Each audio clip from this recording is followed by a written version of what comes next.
The Bengali টিউশনে তোমাদের সকলকে স্বাগত। আমি শুভময়।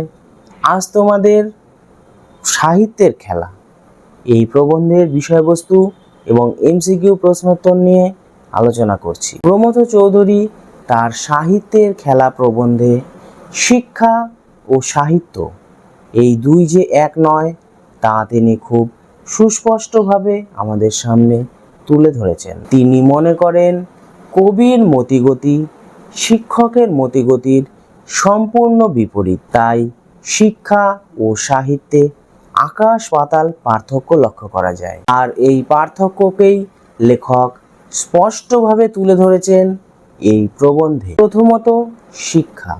শিক্ষা হলো সেই বস্তু যা লোকে প্রচণ্ড অনিচ্ছা সত্ত্বেও তাকে জোর করে গিলতে হয়। অন্যদিকে কাব্যরস, লোকে শুধু স্বেচ্ছায় নয় সানন্দে সেটাকে গ্রহণ করে। দ্বিতীয়ত, শিক্ষার উদ্দেশ্য হলো মানুষের মনকে বিশ্বের খবর জানানো, আর সাহিত্যের উদ্দেশ্য মানুষের মনকে জাগানো। তৃতীয়ত, অপরের মনের অভাব পূরণের জন্য শিক্ষকের হাতে শিক্ষার উৎপত্তি হয়েছে, কিন্তু কবির নিজের মনের পরিপূর্ণতা হতেই সাহিত্যের উৎপত্তি হয়েছে। প্রাবন্ধিক বলেছেন, যিনি যথার্থ শিল্পী তিনি শিব বা শৈব যেমন গড়তে পারেন, তেমনি তিনি ইতর কিছুও সহজেই গড়তে পারেন। বড় বড় শিল্পীদের সঙ্গে ছোট শিল্পীর শুধু পার্থক্য এই যে তাদের হাত কখনো এক হয় না। আমরা দেখি শিল্প সাহিত্য যে বাজার, মানে শিল্প সাহিত্যের যে সম্ভার রয়েছে তাতে সকলের খেলা করার সমান অধিকার রয়েছে। এ কথা বললে ভুল হবে না যে শিল্প ও সাহিত্যের জগতে ব্রাহ্মণ শূদ্র এসব ভেদাভেদ লক্ষ্য করা যায় না। ধনী গরিব উঁচু নিচু সকলের জন্য সমানভাবে প্রবেশদ্বার খোলা রয়েছে। সাহিত্য যারা রচনা করেন সেই লেখকরা দশের কাছে হাততালি আশা রাখেন। বাহবা না পেলে মন ক্ষুণ্ণ হয়, কারণ তারা যথার্থই সামাজিক জীব। বিশ্ব মানবের মনের সঙ্গে নিত্য নতুন সম্পর্ক পাতানোই হচ্ছে কবি বা সাহিত্যিকদের মূল কর্ম। কবি আপন মনে লুক্কায়িত কথাগুলি হাজার হাজার মানুষের মধ্যে সাহিত্যের মাধ্যমে বিলিয়ে দেন, যা কানের ভেতর দিয়ে আমাদের মর্মে প্রবেশ করে। প্রাবন্ধিক বলেছেন, মানুষ যখন খেলা করে তখন সেখানে আনন্দ ছাড়া আর অন্য কিছুর আশা সে রাখে না, কিন্তু যে খেলার ভেতর আনন্দ নেই শুধু উপরি পাওনা আছে তার নাম হলো জুয়া খেলা। এই ব্যাপারটি সাহিত্য চলে না, মানে সাহিত্যে এই ব্যাপারটি একেবারেই চলে না, কারণ জুয়া খেলা হলো লক্ষ্মী পূজার অঙ্গ।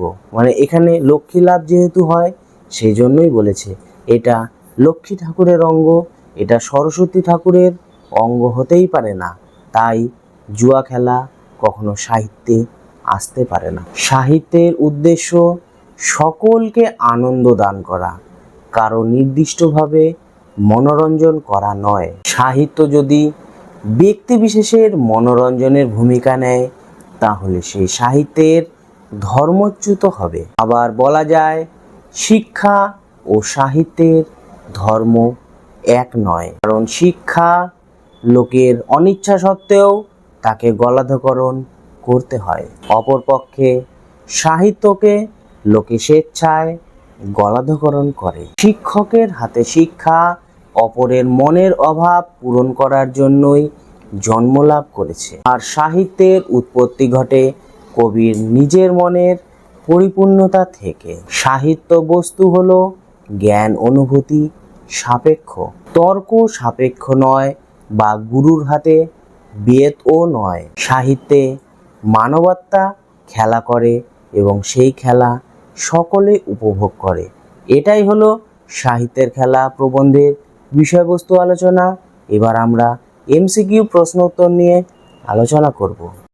সাহিত্যের খেলা প্রবন্ধটি কোন প্রবন্ধ গ্রন্থের অন্তর্গত? অপশানগুলি হলো বীরবলের হালখাতা, নানা কথা, আমাদের শিক্ষা। সঠিক উত্তর বীরবলের হালখাতা। সাহিত্যের খেলা প্রবন্ধটি কোন পত্রিকায় প্রকাশিত হয়? অপশানগুলি হলো সবুজপত্র পত্রিকা, ভারতী পত্রিকা, বিচিত্রা পত্রিকা। সঠিক উত্তর সবুজপত্র পত্রিকা। যিনি নিতান্ত জড় প্রস্তরের দেহ থেকে অসংখ্য জীবিতপ্রায় দেবদানব কেটে বার করেছেন, তিনি কে? অপশানগুলি হলো ভাস্কর রোদ্দা, রোমারোলা, জগদীশচন্দ্র বসু। সঠিক উত্তর ভাস্কর রোদ্দা।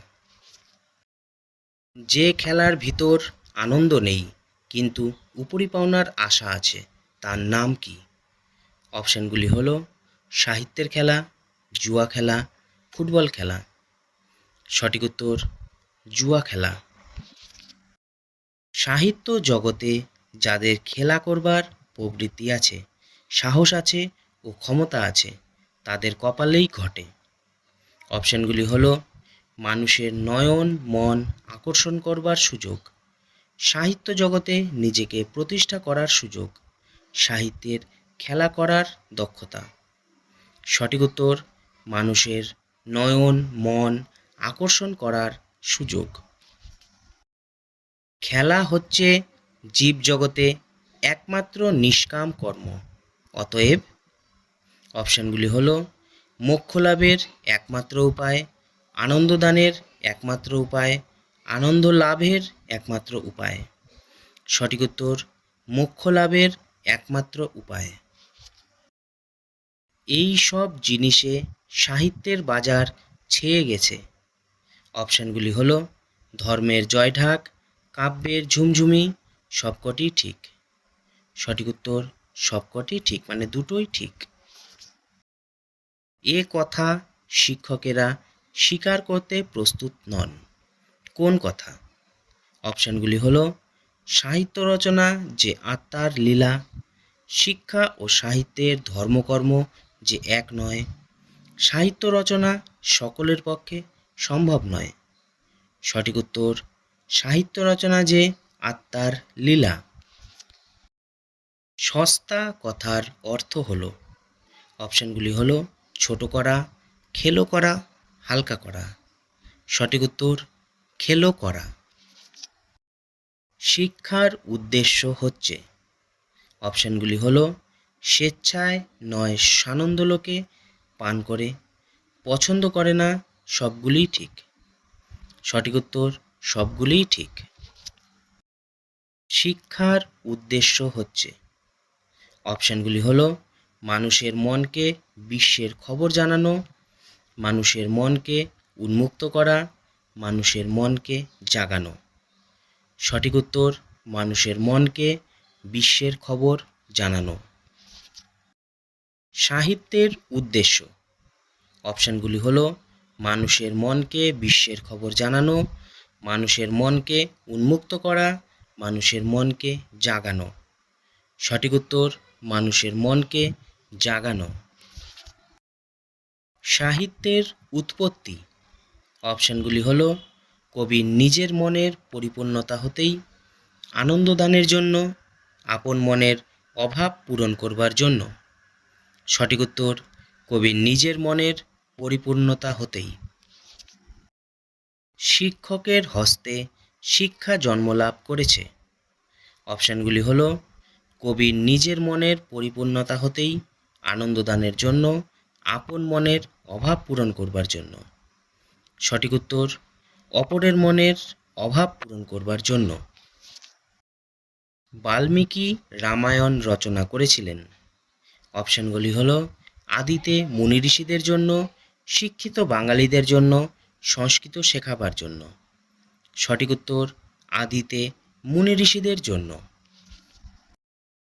জনসাধারণ আজও যে তার শ্রবণে পঠনে আনন্দ উপভোগ করেন, কোন গ্রন্থ? অপশানগুলি হলো রামায়ণ, মহাভারত, মেঘনাদ বধ কাব্য। সঠিক উত্তর রামায়ণ।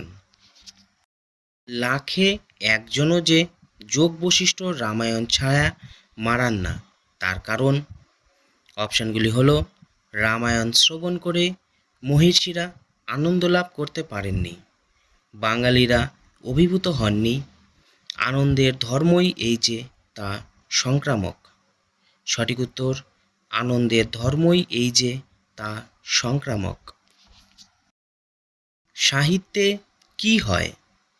অপশানগুলি হলো মানবতা খেলা করে এবং সেই খেলার আনন্দ উপভোগ করে, সাহিত্যে কবির পরিচয় পায়, সাহিত্যে মনোরঞ্জন ঘটে। সঠিক উত্তর মানবাত্মা খেলা করে এবং সেই খেলার আনন্দ উপভোগ করে। কাব্যরস নামক অমৃতে যে আমাদের অরুচি জন্মেছে তার জন্য দায়ী। অপশনগুলি হলো এ যুগের স্কুল এবং তার মাস্টার, লেখকদের অভাব, স্কুলে পড়াশোনার চাপ। সঠিক উত্তর এ যুগের স্কুল এবং তার মাস্টার। সাহিত্যের খেলা প্রবন্ধটি প্রকাশিত হয়। অপশানগুলি হলো শ্রাবণ 1312, আশ্বিন 1322, ভাদ্র 1321। সঠিক উত্তর শ্রাবণ 1312।